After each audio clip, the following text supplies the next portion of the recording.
I need you to stop whatever you are doing right now. Put down the phone, turn off the distractions, and listen very carefully. Because what I am about to lay out for you is not speculation. It is not a theory. It is the documentation of the single most dangerous 24-hour period in American political history. We are witnessing something that goes far beyond a scandal or a headline. We are watching the structural collapse of the opposition party and a constitutional crisis that has just entered a terminal, irreversible phase. At precisely 6:47 a.m. this morning, federal marshals arrived at Mar-a-Lago. They didn't knock. They didn't ask for permission. They arrived with seizure orders in hand. For the first time in the history of this republic, armed federal agents began the active forfeiture of $540 million in assets from a former president's private residence. This wasn't a routine legal visit. This was a hostile takeover of a personal empire by the United States government. But while the cameras were focused on the drama in Florida, something even more catastrophic, something far more consequential for the future of this nation, was happening in Washington, D.C.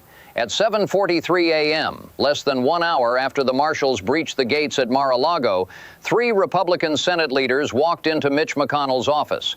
They locked the door behind them. 47 minutes later, they walked out, and the Republican Party effectively ceased to exist as a unified entity. The mainstream media is treating these as 2 separate stories. They are reporting them as isolated events. They are wrong. This is one story. This is the twin detonation. The financial nuclear option in Florida triggered the political nuclear option in Washington. In this briefing, we are going to connect the dots that the networks are too afraid to touch. We are going to explain why 47 US Marshals were authorized to seize Trump's property, and why, at the exact same moment, the Senate leadership decided to burn the bridge behind them. The era of warnings is over.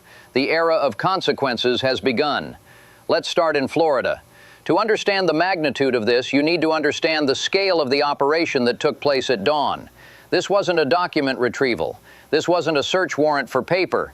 This was a full-scale asset forfeiture operation. When the sun rose over Palm Beach this morning, it didn't just illuminate a luxury resort. It illuminated a crime scene processing unit. A convoy of federal vehicles surrounded the property. We have confirmed the presence of 47 U.S. Marshals, 12 FBI financial crime specialists, and 8 Treasury Department asset forfeiture experts. This level of force isn't used for tax disputes. It isn't used for civil litigation. This is the kind of force used when the government believes assets are about to vanish. A sealed federal court filing, obtained by multiple independent sources, reveals that prosecutors have identified what they call systematic financial fraud, totaling over $540 million connected to the classified documents case. This isn't just another legal challenge or a political persecution claim. Federal judges, specifically Judge Bruce Reinhart, who personally reviewed the evidence package for over 3 hours, do not authorize armed seizures of presidential properties unless evidence of serious criminal activity has reached an undeniable threshold. According to sources familiar with the filing, prosecutors presented evidence that Trump had been systematically moving valuable assets through a network of shell companies and family trusts. The government's argument is that these transfers were designed to shield the assets from future forfeiture proceedings.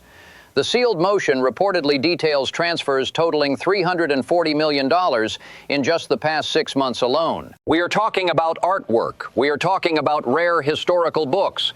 We are talking about property deeds. Federal investigators believe these items were purchased using funds directly connected to the classified documents scheme. This wasn't about protecting legitimate business interests. It was, according to the Department of Justice, about hiding the proceeds of a multi-year criminal conspiracy. Witnesses inside the compound described the scene as surreal and intimidating. Armed federal agents were seen methodically documenting every valuable item on a pre-approved seizure list that reportedly spans 127 pages. The most dramatic moment came when agents entered Trump's personal office and began photographing and cataloging his private collection. Imagine that image: uniformed federal agents removing the symbols of wealth and power that have defined the Trump public image for decades, loading them into federal transport vehicles, while the former president's staff watches helplessly. This is a direct challenge to the personal empire of Donald Trump. It is the government sending a message that they can touch him, they can touch his wealth, and they can dismantle his legacy piece by piece. But the question you should be asking is not what they took. You should be asking why they took it. Where did that money come from? Why does the government believe these assets are the fruit of a crime? That is where this story shifts from a legal trouble to a national security nightmare.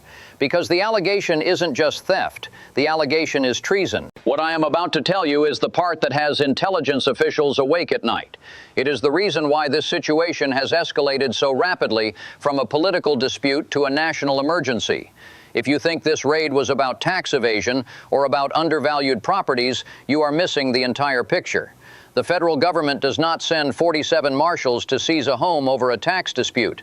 They send them because they believe the security of the United States is actively hemorrhaging. The phrase used in the sealed court filings, according to legal experts who have been briefed on the contents, is chilling. The prosecutors are not alleging simple fraud. They are alleging monetizing classified access. This is a legal term that we have almost never seen applied to a president. It implies a scheme where the nation's most sensitive secrets were treated not as sacred trusts, but as commercial products, commodities to be leveraged for personal enrichment. Here is the smoking gun that has turned Washington upside down. Court documents reportedly include specific banking records showing that $89 million in foreign payments flowed into Trump-controlled accounts. But it's not just the amount that is terrifying, it is the timing. These transfers allegedly occurred within 48 hours of specific, high-level classified briefings. Let that sink in for a moment. Intelligence briefing on a Monday, $89 million wire transfer on a Wednesday. This suggests a direct, traceable correlation between the receipt of American national secrets and the receipt of personal foreign profit. We are looking at the potential sale of intelligence as a service. And this operation was not amateur. It was global. Sources familiar with the Treasury Department's investigation have confirmed that foreign intelligence services from at least 3 allied nations provided evidence to U.S. prosecutors. This is unprecedented cooperation. These allies tracked suspicious financial flows through a labyrinth of offshore accounts in Switzerland, the Cayman Islands, and Dubai. They watched the money move, and they watched it land in shell companies that investigators say are controlled by the former president. But the evidence goes deeper than just bank accounts. Federal investigators have reportedly recovered encrypted communications between Trump associates and foreign intermediaries. These weren't political discussions. They were business transactions. The messages discuss product delivery schedules and client satisfaction in language that cybersecurity experts say is code. Code for the sale of classified intelligence. They were discussing the value of specific classified programs in international markets. This has triggered a panic within the Pentagon that we haven't seen since the Cold War. We are hearing reports of an emergency review of all special access programs, the most highly classified operations in the U.S. military. Defense Department sources indicate that at least 12 of these operations may have been compromised. As we speak, the military is pulling intelligence assets out of the field. They are shutting down listening posts. They are burning spy networks that took decades to build because they fear the roster was sold to the highest bidder. The human cost of this is not theoretical. Former NSA Director Mike Rogers put it bluntly. When classified information about human sources ends up in unauthorized hands, people die.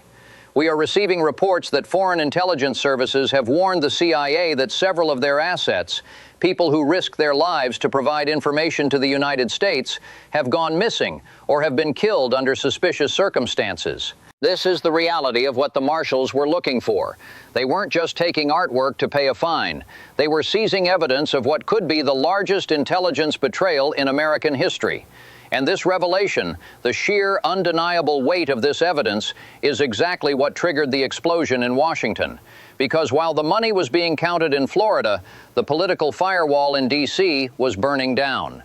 The senators who have protected Trump for 8 years saw this evidence, and they realized that the game had changed. They realized that defending him was no longer just political suicide. It was a defense of something they could not survive. And that brings us to the second detonation, the revolt that is tearing the Republican Party apart from the inside. While the marshals were cataloging assets in Florida, the phone lines in Washington were melting down. To understand what happened today in the Senate, you have to understand the mechanism that has held the Republican Party together for the last 8 years. It wasn't ideology, it wasn't policy, it was fear. Fear of the base, fear of the primary, and fear of the personal destruction that comes from crossing Donald Trump. But at 7:43 a.m. this morning, the fear broke. 3 Republican Senate leaders, John Thune, John Barrasso, and John Cornyn, walked into Mitch McConnell's office. The meeting was supposed to be routine. It lasted 47 minutes. And when they walked out, they had made a decision that will likely define the next decade of American politics.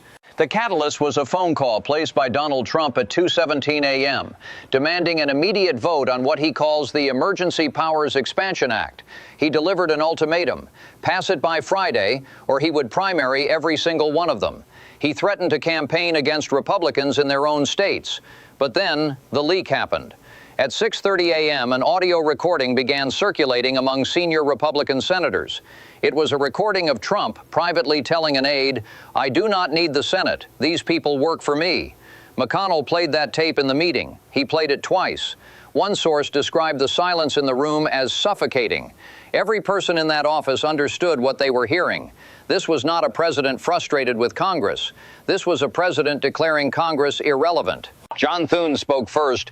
He said they could not defend it, not with the reckless foreign policy rhetoric destabilizing NATO, not with the asset seizures unfolding live on cable news in Florida, and not with this new demand for absolute power. He told the room that they could not go on television and explain this to voters who were already exhausted. Then came the moment that changed everything. Mitch McConnell looked at his leadership team and told them, "The question is not whether we survive politically. The question is whether we go down defending a man who is destroying the institution, or if we go down defending the Senate." He warned them that if they did not draw a line now, there would be no institution left to defend. They made a choice. They drafted a joint letter, 5 pages of dense legal language. It states clearly, without ambiguity, that the Senate will not vote on expanding emergency powers. It warns that if Trump initiates primaries against sitting senators, the leadership will use the full financial war chest of the National Republican Senatorial Committee to defend the incumbents. This is a declaration of war. It is the Senate leadership telling Donald Trump that his money and his endorsements no longer hold power over them. And then came the shockwave that nobody saw coming: Lindsey Graham. Lindsey Graham has been the ultimate survivor. He has been Trump's loudest defender. He was golfing with him just last weekend. He has defended every controversy, every indictment, and every scandal for years. But today, he broke. At 9:15 a.m., McConnell called him, and Graham flipped. A source close to the senator says he told colleagues, "I have defended everything, but I will not defend dismantling Senate authority. I will not defend calling dissenting senators traitors. There is a line," and he crossed it. By noon, 12 senators had signed the letter. By 3 p.m., the letter leaked to the Washington Post, and the revolt was public. The structure that has protected Donald Trump from political consequences for nearly a decade didn't just crack, it shattered. But Donald Trump did not take this lying down. When he received word of the betrayal, his reaction was immediate, explosive, and dangerous. And that brings us to the counterattack, the moment where this political battle turned into a physical threat. Donald Trump did not take this betrayal lying down. When the aide handed him the encrypted message confirming the Senate letter, he didn't call his lawyers. He didn't issue a press release. He went straight to the nuclear football of his political arsenal, his base. His initial response on Truth Social was just 2 words, typed in all caps: "Traitors, all of them." But that was just the warning shot. What followed was a coordinated, rapid-fire purge of the disloyal. According to sources inside the campaign, Trump immediately began making personal calls to the senators who turned on him. He called Lindsey Graham first. The call reportedly lasted less than 2 minutes. Trump didn't ask for an explanation. He told him, "You are dead to me." Graham, realizing there was no going back, simply replied, "Then I am dead," and hung up the phone. He called Marco Rubio next. He threatened to destroy his career, to primary him, to burn his reputation to the ground. Rubio reportedly told him to do what you have to do. Do you see the pattern here? The leverage is gone. The threat of, "I will destroy you," doesn't work when the senators believe he is going to destroy the party anyway. The fear that kept them in line for 8 years has evaporated, replaced by a grim acceptance of the war to come. So Trump escalated. If he couldn't control the senators with fear, he would break them with force. He announced an emergency rally for this coming Saturday, and he didn't choose a random location. He chose South Carolina, Lindsey Graham's home state. He is going to stand on a stage in a senator's own backyard, surrounded by thousands of furious supporters, and declare open war on the man who used to be his closest ally. But the most dangerous development happened online. In the span of 90 minutes, Trump fired off 27 posts on Truth Social. He wasn't just venting, he was mobilizing. He is calling for mass protests at Senate offices. He is labeling Judge Reinhardt a traitor and a political hack. And then he posted the sentence that has federal law enforcement on high alert. He wrote, "American patriots know how to respond when tyrannical government crosses the line." Legal experts are calling this incitement. They say it borders on obstruction of justice and intimidation of federal officers. The Capitol Police have already moved to a heightened alert posture. They are bracing for violence. They are seeing the same chatter on message boards that they saw in January 2021. Trump is cornered. His financial empire is being dismantled by marshals in Florida. His political firewall in the Senate has collapsed in Washington. And history tells us that when an authoritarian figure is cornered, they do not surrender. They do not negotiate. They burn the house down. We are no longer looking at a political campaign. We are looking at an insurgency led by a former president against the government he used to lead. And the senators who signed that letter, they know exactly what is coming for them. So where does this leave us? We are staring at a political landscape that has been completely rewritten overnight. The old rules no longer apply. Based on deep background conversations with Senate staffers and intelligence insiders, we are looking at 3 specific scenarios playing out over the next 72 hours. Scenario 1 is the full rupture. In this scenario, Trump launches all-out primary wars against the 17 senators who signed the letter. He burns the party to the ground to save himself. The Senate retaliates by passing a formal resolution limiting his emergency powers. And here is the key: they do it with Democratic votes. The Republican Party splits formally. We are looking at a 1912-style fracture that hands power to the opposition for a generation. The probability of this is rising by the hour. Scenario 2 is the stalemate of attrition. Trump continues the attacks but avoids the nuclear option of running third party. The Senate holds firm. The party limps into the general election fractured, demoralized, and broke, with major donors fleeing to the sidelines to avoid the crossfire.